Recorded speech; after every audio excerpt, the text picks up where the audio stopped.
D'abord, comme tous les lundis sur Europe 1, Philippe Val est avec nous. Bonjour Philippe. Bonjour Dimitri, bonjour à tous. Vous allez nous raconter une histoire dont personne n'a parlé, la collusion entre médias et islamisme, ça arrive.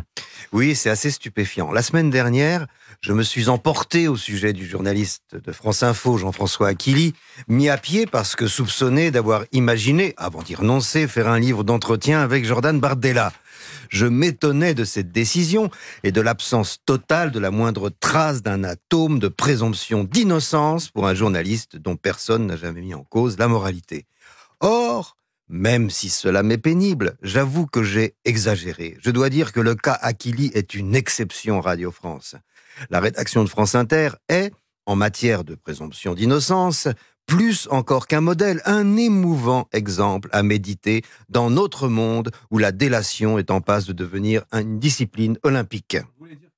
Vous voulez dire, que la semaine dernière, vous êtes allé trop loin, Philippe? Non, dans le cas d'Aquili, pas du tout. Mais je donnais à tort l'impression que l'arbitraire était une généralité dans le service public, alors qu'il n'est qu'accidentel. Mieux, la présomption d'innocence y est tellement sacrée qu'on est prêt, pour la faire respecter, à prendre le risque de se tromper plutôt que de commettre une injustice. Bon, avez-vous un exemple? J'y viens. Vous connaissez sans doute l'émission de France Inter, Interception, le magazine de reportage de la rédaction. L'histoire se passe en 2022. Il est question d'embaucher une journaliste de Mediapart, Céline Martelet, pour faire un reportage à Idlib, en Syrie. Plusieurs confrères, spécialistes du Moyen-Orient, alertent le syndicat des journalistes, la Société des journalistes, le secrétariat général de la rédaction et la direction de la rédaction de France Inter. La journaliste en question aurait des liens avec Daesh et serait mêlée à un transfert d'argent en vue d'exfiltrer de Syrie des femmes djihadistes et le terroriste français Maximilien Thibault. L'affaire est publique puisqu'en 2019 déjà, elle a fait l'objet d'un article dans le JDD et dans Le Monde qui rapporte sa garde à vue avec la DGSI sans la nommer, mais en citant le JDD, ce qui témoigne de l'exceptionnelle délicatesse dont il faut créditer notre journal de référence, délicatesse dont Le Monde a oublié de faire preuve pour Aquili, soit par distraction, soit parce que son cas était plus grave. Chacun sait qu'il est infiniment plus compromettant d'avoir des contacts avec Jordan Bardella qu'avec Daesh. Bon, et qu'est-il arrivé à Céline Martelet? La France Inter a-t-il renoncé à l'embaucher? Pas du tout.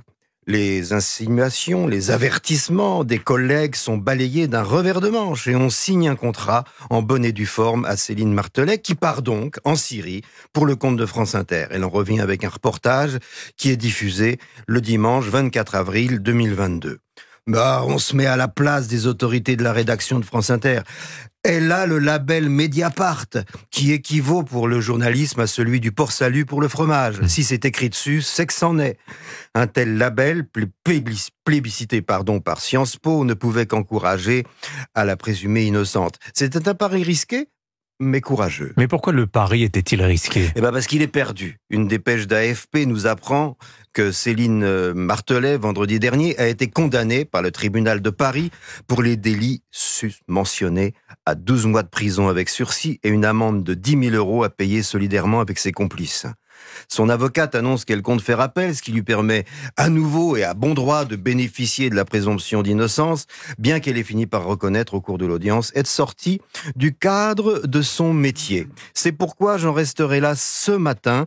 Et quand je pense aux attentats perpétrés sur notre sol et qui ont fait 260 victimes depuis 2012, j'avoue que je cale un peu devant les différents usages de la présomption d'innocence au bénéfice du djihadisme dans le service public de l'information. Histoire édifiante, signée Philippe Val. Merci beaucoup Philippe.